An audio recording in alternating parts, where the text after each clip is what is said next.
എന്നെ കേൾക്കുന്ന ദൈവവൈതലേ, ഇന്ന് പകലിൽ ആരെങ്കിലും കഷ്ടതയിൽ കൂടി, പ്രയാസത്തിൽ കൂടെ, സങ്കടത്തിൽ കൂടെ കടന്നു പോകുന്നുണ്ടോ? പരിശുദ്ധാത്മാവ് നിങ്ങളോട് ശക്തമായി ഇടപെട്ടുകൊണ്ടിരിക്കുന്നു ഈ വചനഭാഗത്തിൽ കൂടി. സ്തോത്രം. നമ്മുടെ കരച്ചിലിനെ, നമ്മുടെ വിലാപത്തെ നൃത്തമാക്കി തീർക്കുന്ന ഒരു ദൈവമുണ്ട് കേട്ടോ. ഇന്ന് പകലിൽ അവൻ നിങ്ങളുടെ കഷ്ടതയും സങ്കടവും പ്രയാസവും നിങ്ങളുടെ കരച്ചിലുമൊക്കെ അവൻ കേട്ടിട്ടുണ്ട്, അവൻ കണ്ടിട്ടുണ്ട്. ഇന്ന് നിങ്ങളായിരിക്കുന്ന മേഖലകളിൽ മേൽ ഇറങ്ങി വന്ന് നിങ്ങളെ ആ മേഖലയിൽ നിന്നും സ്വർഗത്തിലെ ദൈവം വിടുവിക്കുവാൻ ആഗ്രഹിക്കുന്നു. അതുകൊണ്ട് അത്ര ഇന്ന് പകലിൽ ഈ ദൂത് കൈമാറ്റം ചെയ്തുകൊണ്ടിരിക്കുന്നത്. നിങ്ങൾ അഭിമുഖീകരിക്കുന്ന ഏത് പ്രയാസം, ഏത് ദുഃഖം, ഏത് വിഷയമായിക്കോട്ടെ, നിങ്ങൾ കരയേണ്ട കേട്ടോ.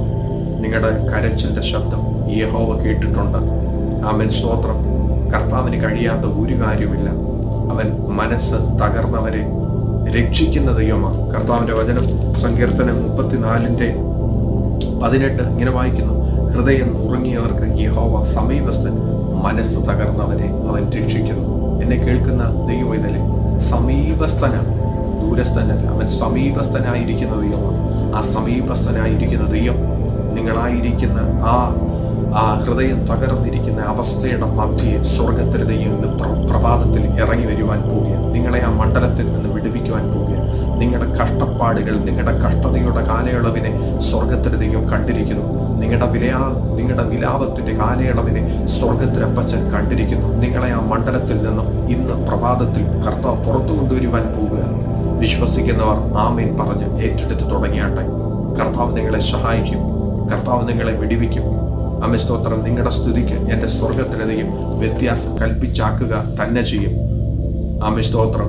നിങ്ങൾ അവൻ്റെ അരികിലേക്ക് അടുത്തു വന്ന് നിങ്ങളുടെ ഹൃദയത്തെ ദൈവസന്നിധിയിലേക്കൊന്ന് സമർപ്പിക്കാവോ? അവൻ നിങ്ങളെ ഒരു നാളും കൈവിടത്തില്ല, ഒരു നാളും ഉപേക്ഷിച്ച് കളയത്തില്ല. നിങ്ങളുടെ കരച്ചില്ല, നിങ്ങളുടെ വിലാപത്തിന്, നിങ്ങളുടെ കഷ്ടതയ്ക്ക്, നിങ്ങളുടെ ഈ വിഷയത്തിന്, നിങ്ങളിപ്പോൾ കടന്നു പോയിക്കൊണ്ടിരിക്കുന്ന വിഷയത്തിന് അവൻ്റെ പക്കൽ ഒരു ഉത്തരമുണ്ട് കേട്ടോ. ആമേൻ. സ്തോത്രം. നിങ്ങളുടെ കരച്ചിലിന് അവൻ ഇന്ന് പകലിൽ ഒരു ഉത്തരം തരുന്ന ഒരു പ്രഭാതമാണ്. ആമേൻ. സ്തോത്രം. അവൻ നമ്മുടെ കണ്ണുനീരിനെ തുരുത്തിയിൽ ശേഖരിക്കുന്ന ദൈവമാണ്. ആമേൻ. സ്തോത്രം. നമ്മുടെ കണ്ണുനീരിന്റെ അർത്ഥത്തെ അറിയുന്ന ഒരു ദൈവമേ ഉള്ളൂ. അവൻ്റെ പേരത്ര യേശുപ്പൻ. വേഗത്തിൽ തന്നെ അവൻ നമ്മുടെ വിലാപത്തെ നൃത്തമാക്കി തീർക്കുക തന്നെ ചെയ്യും.